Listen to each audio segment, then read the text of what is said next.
Please be seated. Well, I'd like for you to turn in your Bibles to a few passages.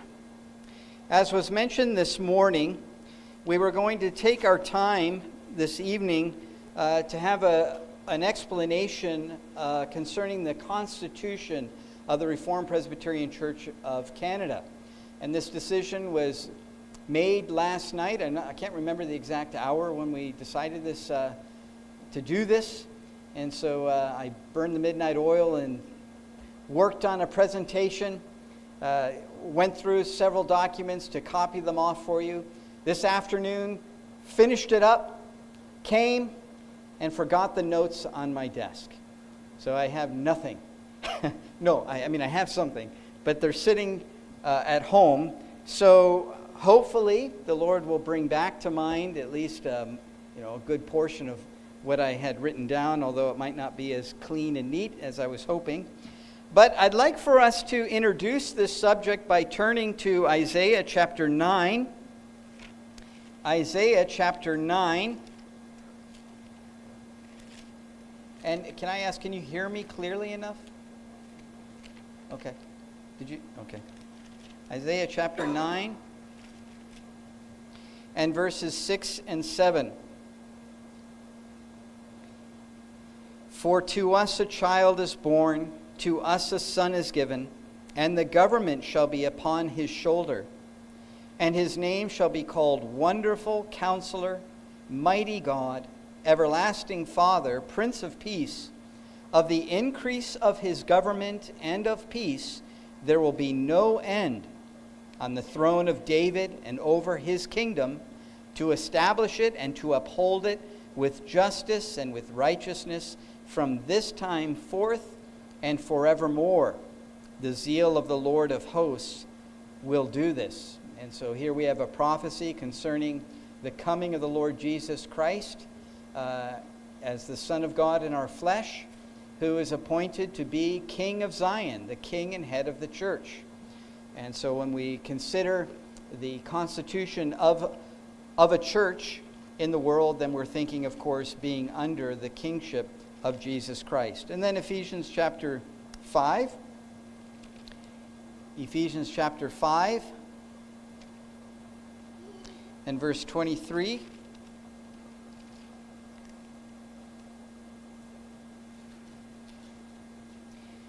For the husband is the head of a wife, even as Christ is the head of the church, his body, and is himself its Savior. And so there again we have Christ as the head of the church. And then finally Colossians and chapter 1 and verse 18.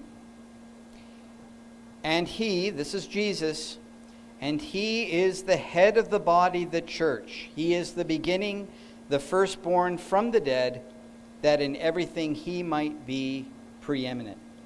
And so that is the word of God. Well, let's talk a bit this evening about the new constitution of the new denomination, the Reformed Presbyterian Church of Canada. As you know, this past May 12th, our Canadian Presbytery of the RPCNA formed to become the Reformed Presbyterian Church of Canada. Now, I'm not going to spend time speaking about the history of how that took place. I'll only say that this was not a decision that began with the Canadian congregation saying, hey, let's start a new denomination. This was a decision that began in the RPCNA in the late 1990s. And the decision to form a Canadian denomination, the RP Church of Canada, was a decision of the RPCNA Synod, and it was in line with the desire of the RPCNA to see its other foreign presbyteries become national churches.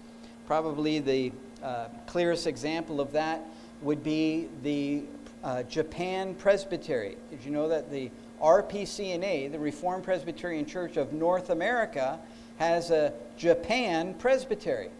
And for years and years, the desire of the denomination is for the Japanese congregations to become the Reformed Presbyterian Church of Japan.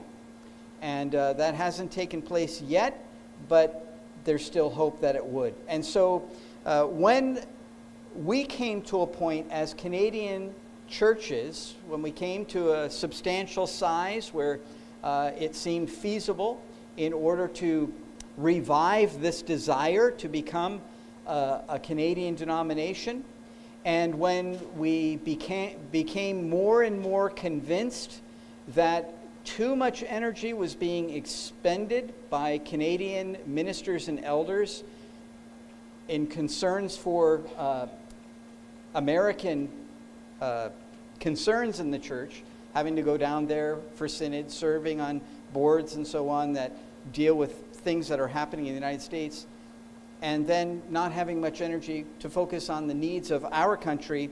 When these things came together, this is when this movement to constitute as a Canadian denomination revived. And it was welcomed by the entire synod, and so with their blessing and with their help, because the synod formed a committee to help process this, we came to the point where we were formed as a presbytery, and then as a presbytery formed as a denomination. But then the question arose, of course, when we start as a new Canadian presbytery, what's our constitution going to be? What are we going to use for a constitution? And what are the implications for membership in this church? If one woke up as a member in New Creation RPCNA Church on the morning of Friday, May 12th, and then woke up on Saturday, May 13th, and found out that New Creation Reformed Presbyterian Church of North America had become New Creation Reformed Presbyterian Church of Canada, what does that mean for my membership? Am I by default a member of this new denomination? Or did my membership just poof in existence? What about my vows? Because my vows included, I was going to have this was written down on my piece of paper, sorry. My vows included, do you promise to submit in the Lord to the teaching and government of this church as being based upon the Scriptures and described in substance in the Constitution of the Reformed Presbyterian Church of North America? Well, what happens to my vow, right? That's a membership vow that I took. And now, this is the Reformed Presbyterian Church of Canada with a new constitution. So what are the implications for my membership? What are the implications for my membership vows? Do they change? And the answer to that is that no, they don't change. Your vows were not nullified, and your membership was not nullified as well. Let me try to illustrate this by giving you an example of a young married couple who buy a house together, right? And they're newly married, there they are, a new family living in a new home together. And then after some time, they decide to remodel their house, right? Now, when they remodel their home, does that mean that their relationship has changed? That suddenly now we're living in a new house. This makes us a new family. You know, we have to get married again. Well, no, it doesn't. In fact, it doesn't even really change the home that they are living in. They're still living in the same home, even though it may have a different color on the walls and maybe a wall inside has been moved or something, and it's still the same home, even though it's remodeled a little bit differently. And that, by analogy, is what has happened to members in our Canadian churches here. You're still in the same church, even though the form looks a little different. Now, obviously, if the remodeling job was so radical that the house actually is no longer the house anymore, if they said, well, we're going to remodel the house and we're going to remove the roof and the walls, well, then it's so radical that it's really not the same house that you're in. But as long as the essence of the house is basically there, then you can say, oh yeah, you're still living in the same house, and when you walk in, you hopefully will say, wow, this looks great. I mean, you guys really cleaned up this house in which you are living. And so this is, by analogy, what has happened here. You are members of this church, the RPCNA. You were members of the RPCNA, and you took vows to submit to the teaching and government of the RPCNA. And that church and its government made the decision to constitute a new denomination with a new constitution. Do you see that? So actually you are submitting to what the elders of our Canadian congregations and synod decided.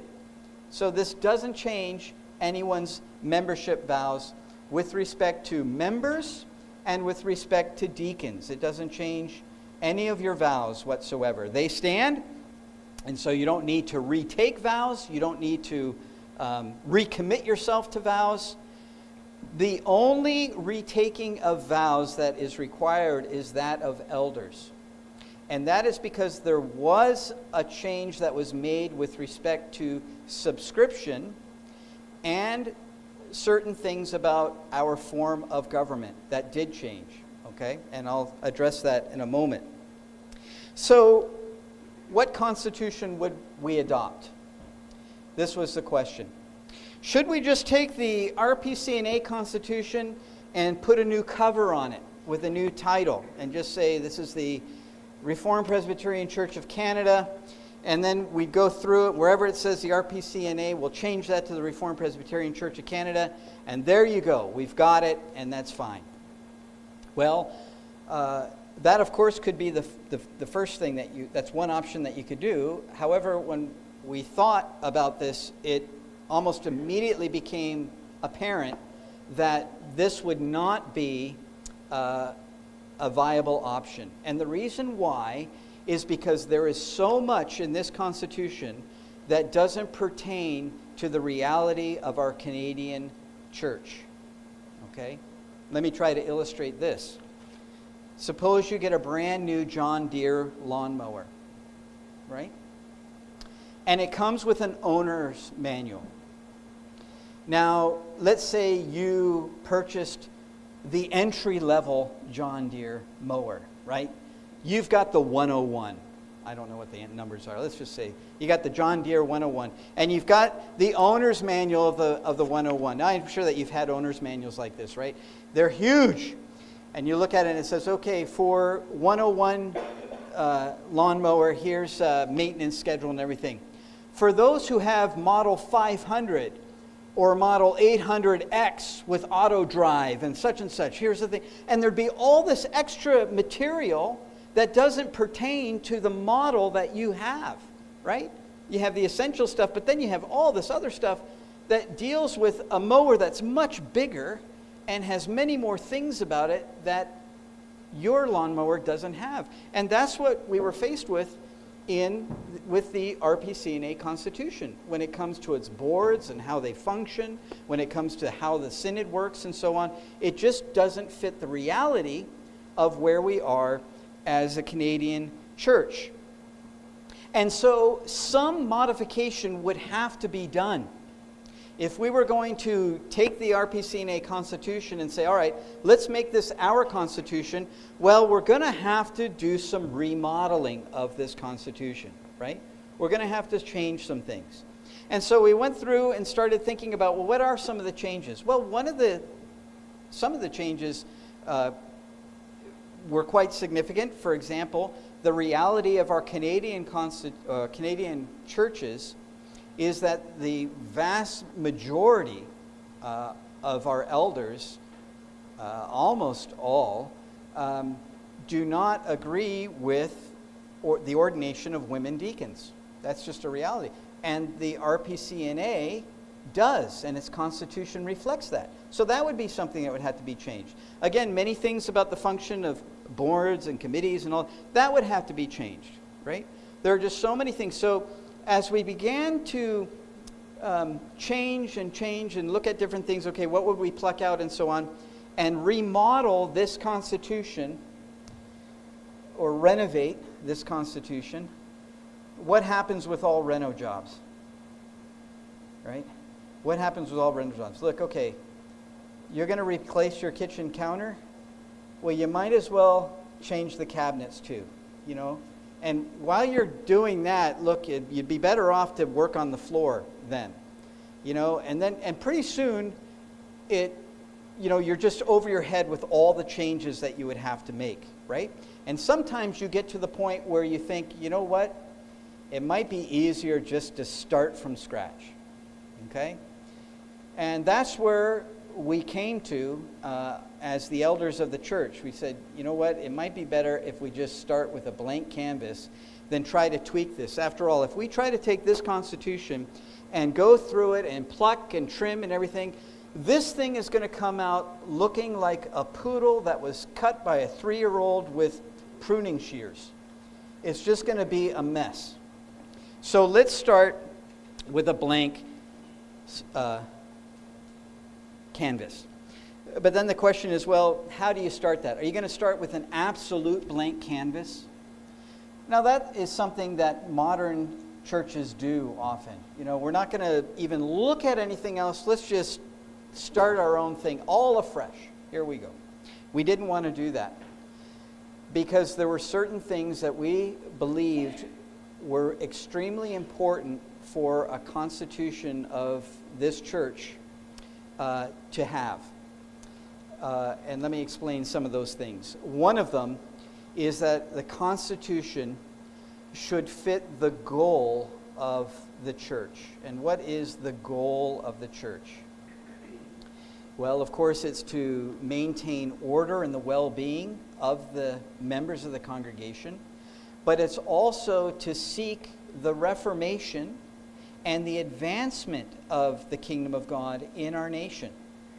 So you want a constitution that is going to be a help to promoting reformation within the whole church, all the other churches, right? You want to, if you can, write a constitution where other Reformed churches might look at it and say, hey, you know, what is this Reformed Presbyterian Church of Canada? One, that's a good idea to have a Reformed Church of Canada because all the Reformed churches are connected with the U.S. But what is it about? And if they open up the Constitution, then you want something where they don't look like, whoa, that's where they are, right? You want something where they'd look at it and they'd say, hey, I think I can get behind this, right? Maybe you're familiar with some of the attempts at church mergers in the past. And one of the things about church mergers is that, all right, who's going to join who, right? Are you going to join our church or are we going to join your church, right? The Canadian Reformed Church, historically in past years, has always been open, very open for Reformation, as long as you join their church and align to what they say, right? And we did not want to create a constitution where it looks like, hey, join us.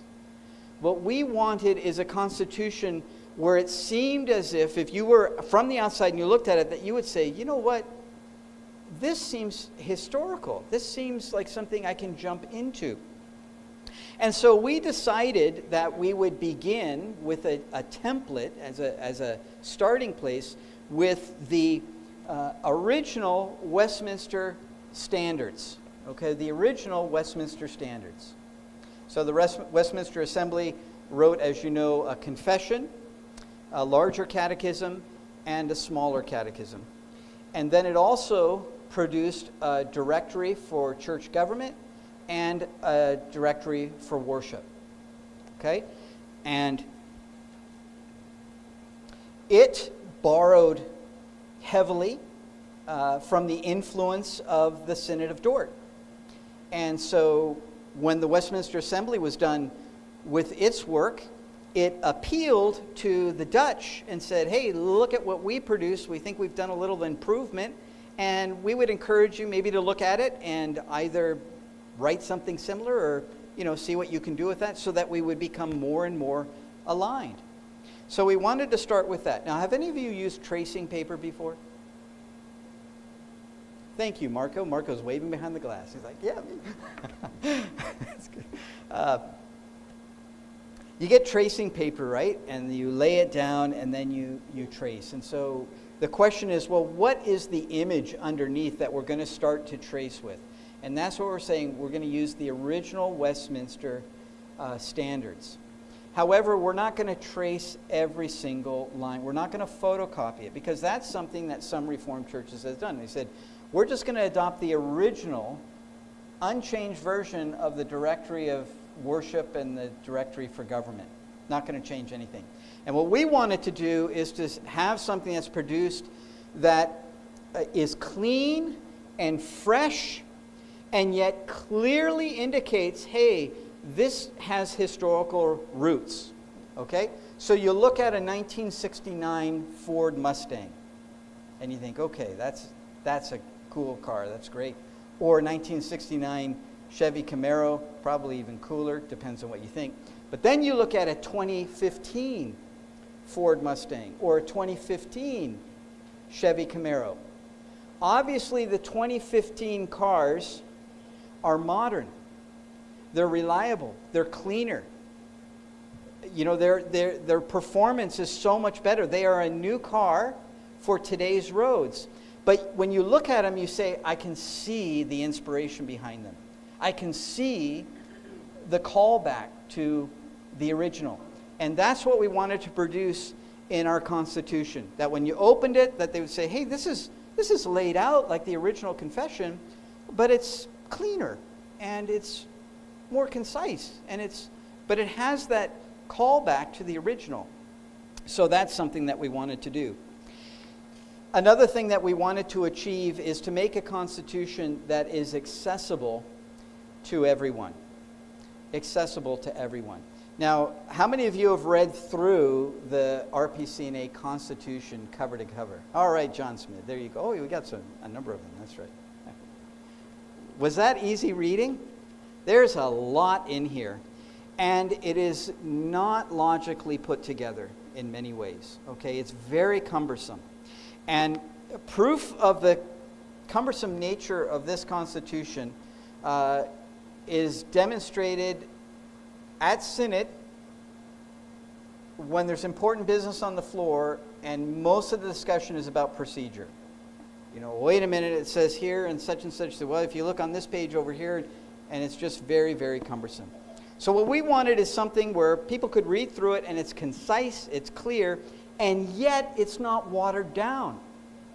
So like a computer chip, right? The purpose of designing new computer chips is to make them smaller, but not by making them less powerful or less useful. You want to make them smaller, but actually more powerful and more useful. And that was another goal behind the design of the Reformed Presbyterian Church of Canada. Well, how do you go about and do this? Well, first of all, you have to start with someone making a draft. And so you pick some loser to be the first guy who's going to write the original draft. And what this guy does is he collected 18 different Reformed constitutions. 18 of them. I'm really sorry that I had them all listed out on my notes, so I can't rattle them off.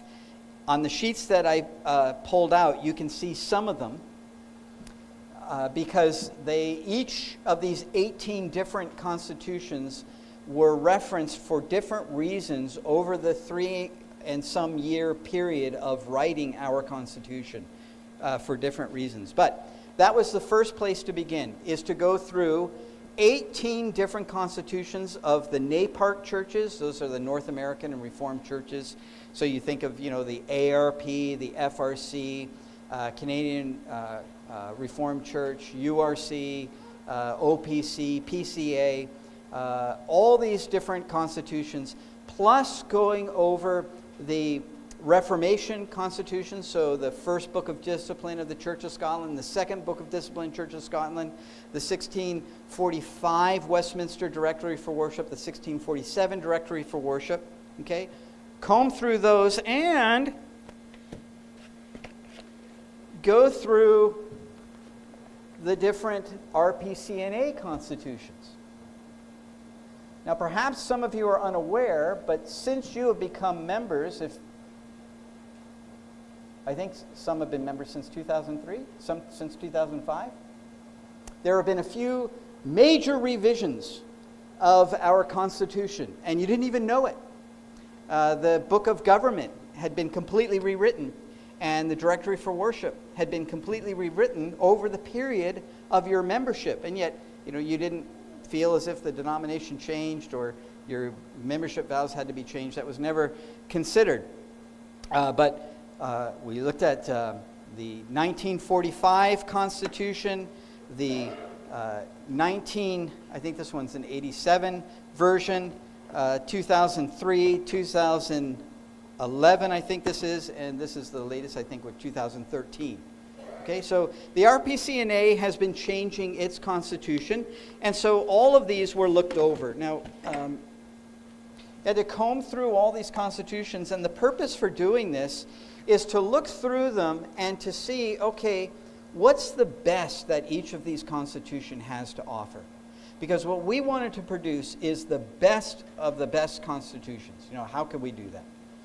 And that is just, let's look through them, and let's draw from each what presents in the most concise and the best way the various doctrines that we hold to, which are taught in our confession and catechism. And we wanted to do it in a concise way. By the way, for reference, if you look at the sheet that I handed out, comparative sizes of church orders, you see that sheet? Well, I'm really sorry, guys. This is really hot in here, isn't it? It's, but you're hanging in there. I'm glad to see that. Okay, so comparison size of church orders. So you see here, Book of Discipline, 1560. That was 81 pages. Then the second Book of Discipline was 32 pages. Westminster Assembly, its form of Presbyterian government, was only 12 pages long.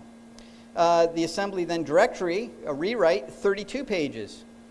And skipping down, if you go to the RPCNA, you see it's 66 pages.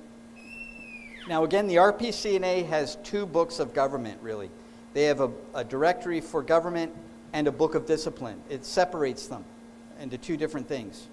It's unique that way, but combined, it's 66 pages. The PCA, 137 pages. And the ARP, 245 pages. OPC, 120 pages.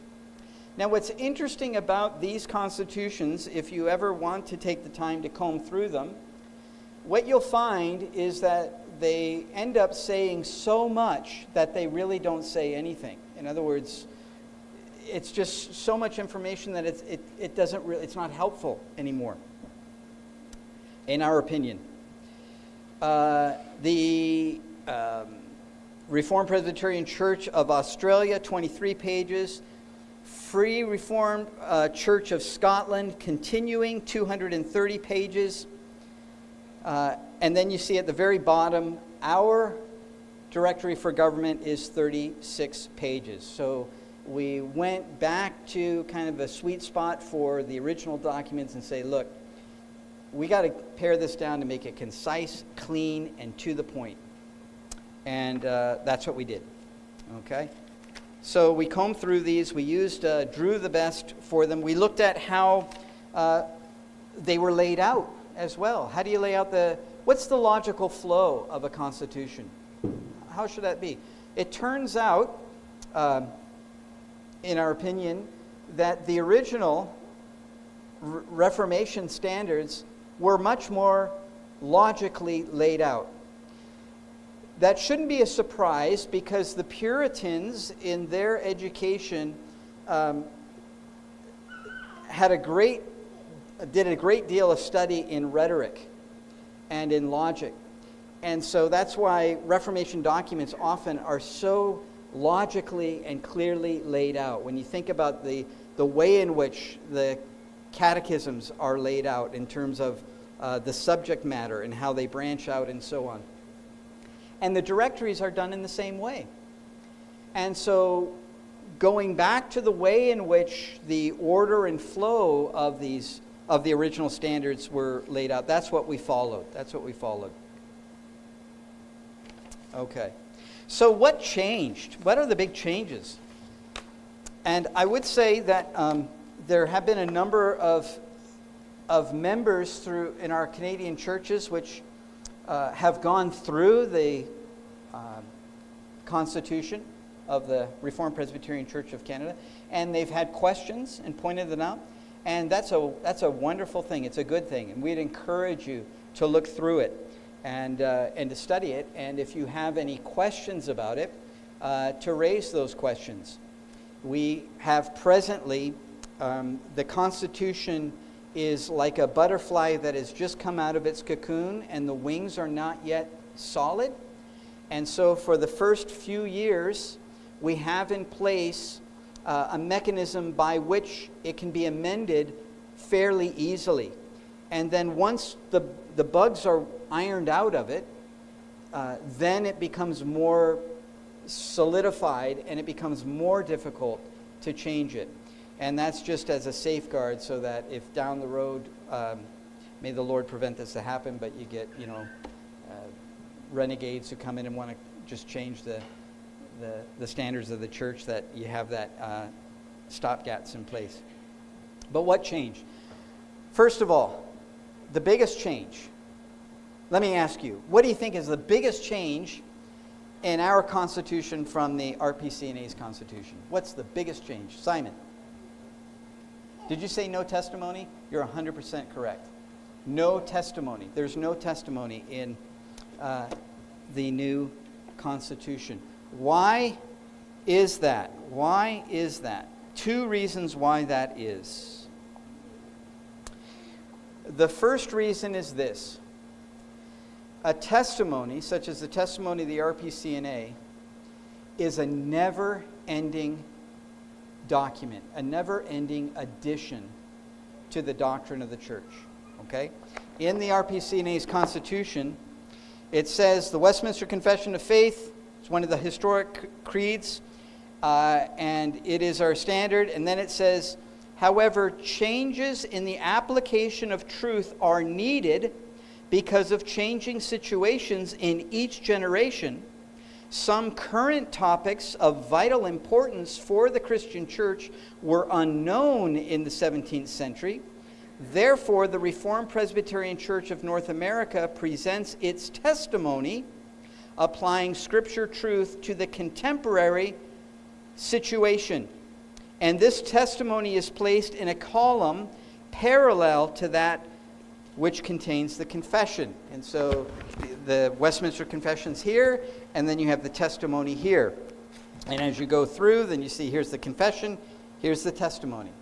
Well, you can see how much bigger then the doctrinal portion of the church becomes. And it keeps growing. New issues are coming up. So we need to add to the testimony. Transgenderism, that's a new issue. Oh, we should put something in the testimony about that, right? And the problem with that is twofold. It doesn't stop. And again, it's a hindrance to Reformation. Because you will get other believers from other denominations who subscribe to the Westminster Confession, and then they say, hey, I really like the RP Church of Canada, but it's got this testimony with all this extra stuff, and I don't know if I want to sign on to all this extra stuff. And furthermore, it's really not necessary because the extra stuff is actually latently taught in the confession. I mean, when you look at the exposition of the Ten Commandments in the larger catechism, it covers everything.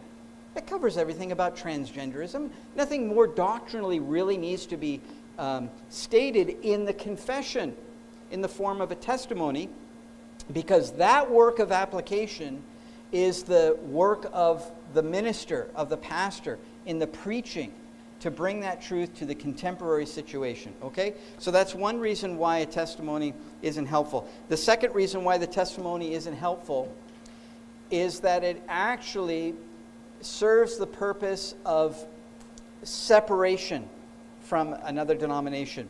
I have here the 1945 RPCNA Constitution, and it describes testimony bearing. Listen to what it says. The testimony of the church is progressive. Okay, keep adding to it, right? In order to oppose and condemn the novel errors which each period may produce. And every generation is to take care that the truth as stated and defined by their predecessors shall be maintained and faithfully transmitted together with the result of their own contendings to succeeding generations. The church may not recede from a more clear and particular testimony to a more general and evasive one. And so the purpose of the testimony of the RPCNA was to tell all the other churches, this is where you're wrong, and this is why we will never join you. That's why the RPCNA had a testimony. Okay? We went off the rails here, we're writing it down, and this is why we're staying separate. And again, we did not think that this was the right way to go. We think that what we should do is to produce a constitution that serves the purpose of reformation, to bring us together as the bride of Christ. And the original Westminster Standards was the document that the Puritans set down to say, all right, here's something that we all can agree on. It is a document for unity. For unity. Now, obviously, it didn't satisfy the Baptists. It didn't satisfy the Independents, right? You have to draw a line somewhere. But if you're Reformed and Presbyterian, which means if you're Scottish Presbyterian or if you're Continental Dutch Presbyterian, you should be able to sign on 100% with the original Westminster Confession. Okay? So there again is a why. So the testimony is gone. Now, what do you think is one of the next biggest thing?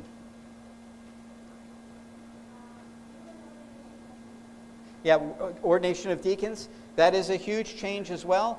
But that one wasn't difficult because all of our Canadian churches were on board with that. In fact, I think it's at least the majority, if not the vast majority of elders took an exception to that doctrine when they became an elder. They say, I don't agree with women deacons, but if you'll have me, I'll still be an elder. So that's another one. How are you guys doing? Okay? All right. Let me just state one that might be a large one that took a great deal of time, at least. Maybe I should back up and just say, once the draft of our Constitution was laid out, all of the elders of our Canadian churches were invited to gatherings where all the sections could be debated and discussed and go through line by line to see if everybody is on board. And the reason why is because we require in the Canadian, or in the Reformed Presbyterian Church of Canada, what's called strict subscription of elders. Do you know what strict subscription is? Well, there you have it. That's my question. Do you know what it is? Versus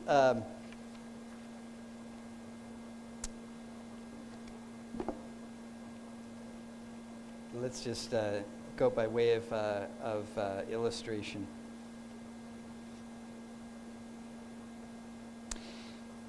So strict subscription versus system subscription.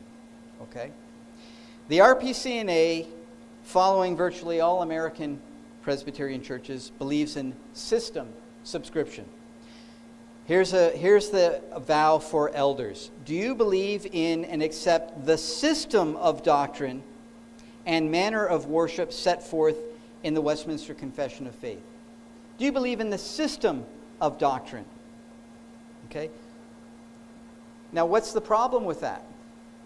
One can say, oh, I believe in the system of doctrine, but I don't believe in six-day creation. Right? The system of doctrine is viewed as a pizza where the toppings of that pizza don't really matter. Right? I accept the pizza. You like pineapple on it. I don't care about pineapple. I want pepperoni. But we're both having the same pizza. Right? That's the system. We maintain in the Reformed Presbyterian Church of Canada strict subscription. And that is to say that we require the following. The vows of those holding offices of pastors, teachers, and elders are required to agree with, believe in, hold, and subscribe to the contents of this Constitution. Okay? So there's a distinction there. Elders have to believe and own the doctrine of the Westminster Confession, Larger Catechism, Shorter Catechism, as the confession of their faith. This is what I believe. So that if a member comes in off the street and says, hey, what do you believe about this? Then every elder should be saying, well, here's what we believe right here. And you don't get any of this, well, this is what our church teaches. I personally don't agree with this part, but generally it's this way. No, all elders say, this is what we believe the Bible teaches about this. You have to subscribe to that.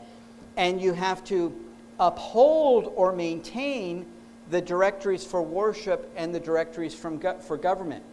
Now that means that there may be some scruples in the directories of government and worship that every elder might think, I'm not quite sure if I'm fully convinced of that. However, I'm going to vow to uphold it and to say, this is how we're going to govern. I think it probably could be done better this way. However, I'm going to vow to do this, okay? So you have to subscribe to the confession as your confession belief, but you swear to uphold the doctrine of government and worship, okay?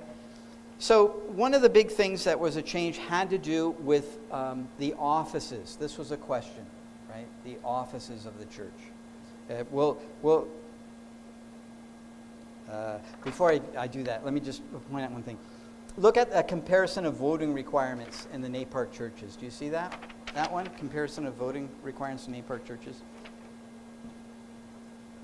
Now, I could have printed off reams and reams of documents like this when it comes to different things that you find in a constitution. Whatever you're wanting to talk about, suppose you want to talk about church censures, right? And you say, okay, how do we want to lay out church censures? Well, you go through all the NAPARC churches and you lay them all out in a chart like this, and then you compare them and you discuss them and you say, okay, which one is most biblical, which one is the most profitable, which one do we want to put in our Constitution? And here's an example, just one example, because it fit neatly on a page. And this had to do about voting requirements. When it comes to different court settings, if you're doing an election, if you're making a judgment, if you have a quorum, if you have that, what do different churches have as a requirement for voting on such things? The Bible doesn't set anything out explicitly. So this is a matter that's left to, prudence, Christian prudence, right, and the light of nature. And so it's helpful to look at what the other denominations do, and we went through that, combed through that, and then said, okay, well, what do you think would be the best then, as we look through all the different ideas, for the RP Church of Canada? And that's where we would come to that decision, okay? So that's just one example that I gave. Now let's go to the church office. The RPCNA, when it comes to church offices, how many offices does the RPCNA hold to or teach?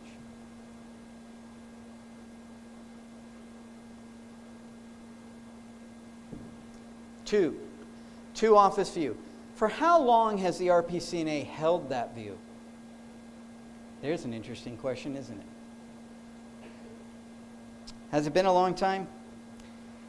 That came into being in 1987. 1987. So in the RPCNA Constitution, you'll find that they have at the back of there a history of the RPCNA. And it speaks about how the 1969 Synod gave an approval for the rewriting of the testimony of the church and for revising the law and order of the church, and to present it in the form of the parallel columns that we have today, right? Prior to that, it was the 1945 version, and you had the testimony as a separate document, and then you had the confession, and then 1969 they said, hey, why don't we take the testimony and we'll just do a cut and paste. We'll take the subjects of the testimony and put them next to the confession, and we'll go forward that way. And so they did that. And then, listen to what it says here.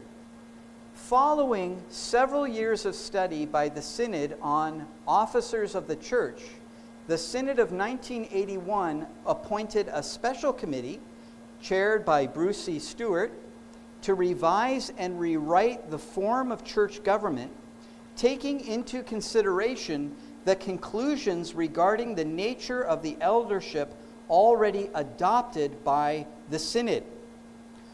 All of the proposed changes were adopted by the Synod of 1986 and sent down in overture. The 1987 Synod declared the revisions to the testimony and the new directory for church government to be the law and order of the church. And that's when the RPCNA adopted a two-office view of eldership. And it's not biblical. I mean, in one sense it is biblical, in another sense it's not clear. Okay? So this was something that many had to relearn, because a default position is when you're a member of a church, right? And then you have your constitution and you read it and you study it and it looks good, everything's right. And this is a default position. This is right. And then when something comes in and says, hey, wait a minute, you know what? Maybe we need to rethink this. It's hard to say, whoa, wait a minute. You're asking me to really rethink this. But the fact of the matter is that the RPCNA, from the time of the original assembly with the other Reformed churches, held to the four-office view. And it wasn't until 1987, through the work of a new study committee, where they came to this new idea of saying, no, it's two-office view. Okay? Now, I have a paper there. It says Church Order Statements on the Officers of the Church. Do you see that one? And when you look through here, then you see what each of these Reformed churches teaches about the office of the church. The Synod of Dort has a four-office view. Westminster Assembly, a four-office view. The ARP has a three-office view: pastor, elder, deacon. Canadian Reform has a three-office view. Free Reformed Church, North America, four-office view. HRC, four-office view. OPC, three-office view. PCA, two-office view. PRC, what do they have? Pastor, teacher, elder, four-office view. RCUS, three-office view. RPCNA, two-office view. RP Church of Scotland Continuing is four-office view.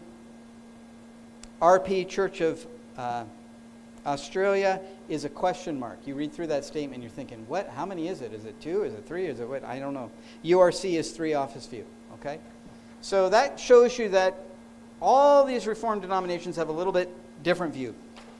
And the confusion over offices, I believe, stems from a confusion over the meaning of the word office. You see, back in the Reformation days, there were two uses of the word office: capital O office and lowercase o office. Okay? And capital O office meant order. Okay, order. And lowercase o office meant place of service. Okay? And so in the Reformation, they would say there are two orders, right? Elders and deacons. There are two orders. And that word order is where we get ordination from, right? There are two ordinations, elder and deacon. However, underneath those orders, there are four kinds of service or offices, places of labor, okay? Under the order of elder, there are three kinds of elder, and under the servant deacon is the office of servant, of deacon. And that's the way the Reformed confessions had it. That's the long-standing view, is to understand that there are two orders under which are four offices. And so we return to that. And where you have those churches that say, well, there are three offices. There's the minister, and then there's the elder, and then there's a deacon. What's going on there is that they realize that the minister or pastor is a minister of the word, but they think that they would hold that pastors and ministers also function in the sense of a teacher. Whereas in the Reformation time, through study of the Bible, what the Reformers thought is that, no, among the elders there are three kinds. There are those who are ministers who are pastors. And those are men who have gifts to teach, but to teach to the heart, right? To persuade, to comfort, to convict. But then there are ministers who are very gifted in teaching and doctrine. They can give great lectures, and they can refute false doctrine. Even though they might not do it in a way that really touches the heart and sounds like Charles Spurgeon. You know, they just kind of say, this is the truth. They lay it out.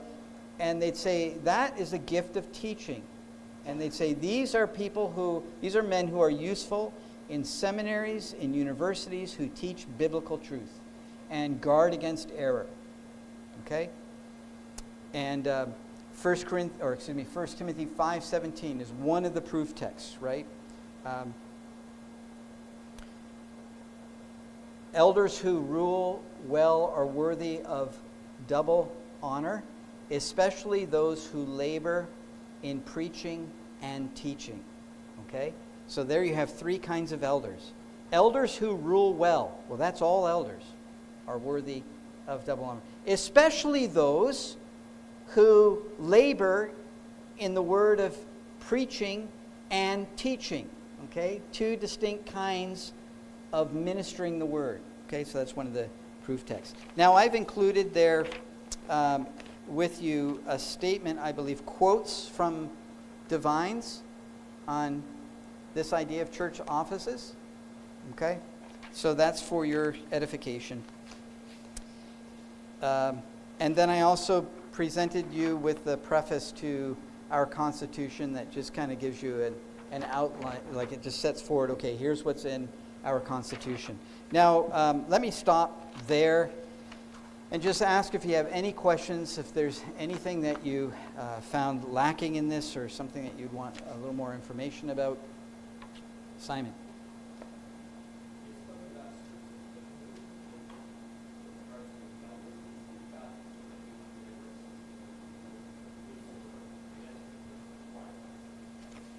Yeah, that's right. That's good. So, official vows. Okay. This is from our new Constitution. Let me see if I can pull it up. Come on now.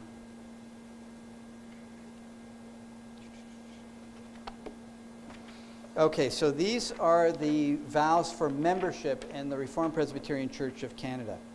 Well, if you look at vow 1, do you believe the Scripture, Old and New Testament, to be the Word of God and the only infallible rule of faith and life? That's the same as the RPCNA. Okay? That's the same vow that you've already taken. The same is true of the second vow. Do you believe in the one living true God? Okay? The same. Okay? The third vow.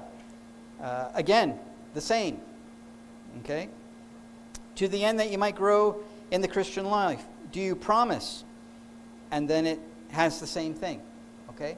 So we carried over basically the same membership vows, although we reduced it to 5 instead of 7, because when we looked at the 7 in the RPCNA, it seemed redundant in some things.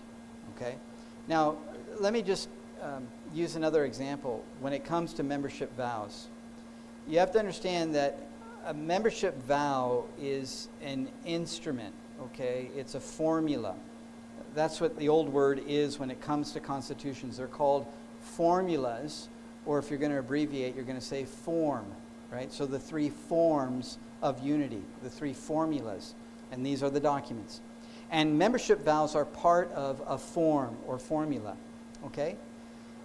And they're to get at the essence of what you're confessing or professing and promising, okay?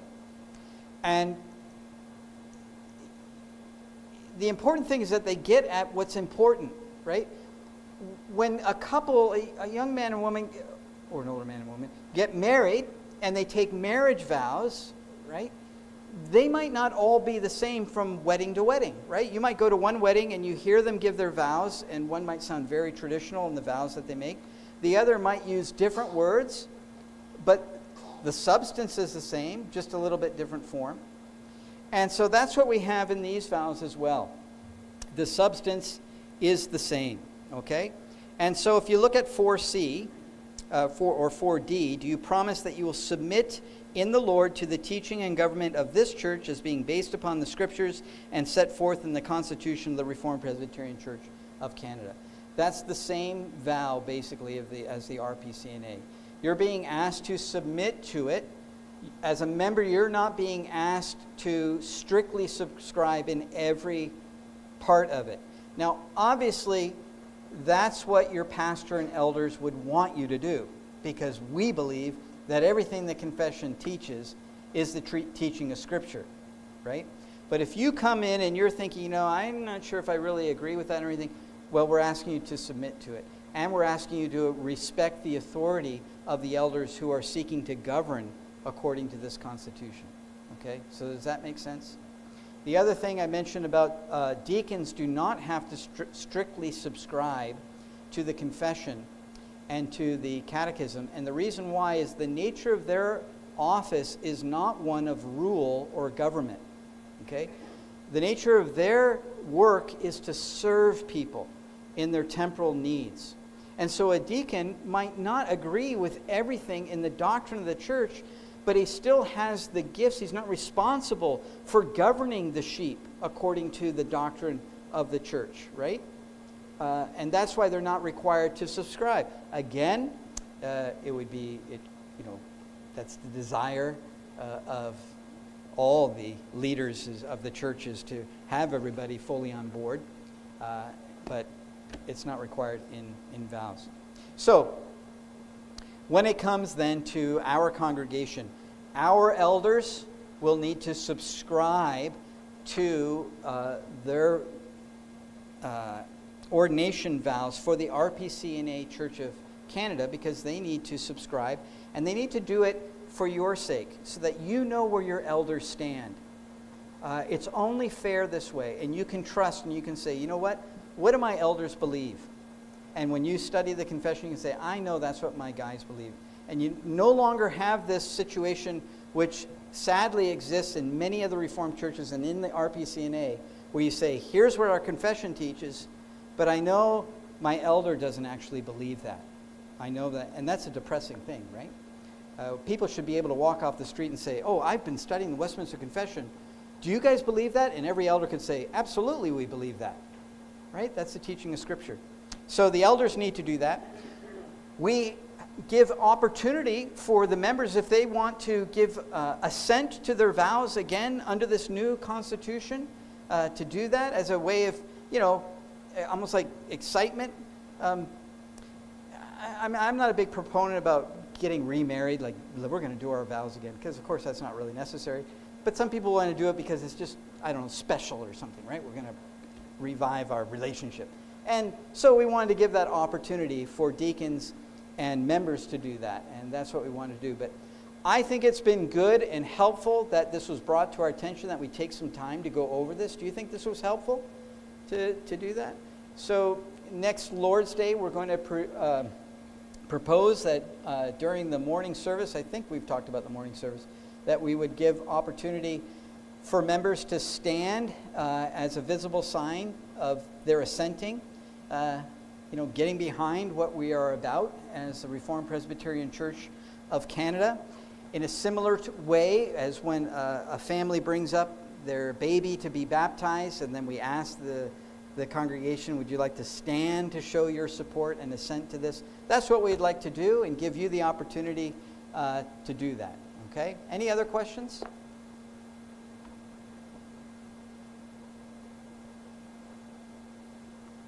Okay. If you have any, then you can talk to one of the elders. Let's conclude then by singing Psalm 47, Selection A, and then we'll remain standing for the benediction. Psalm 47, Selection A.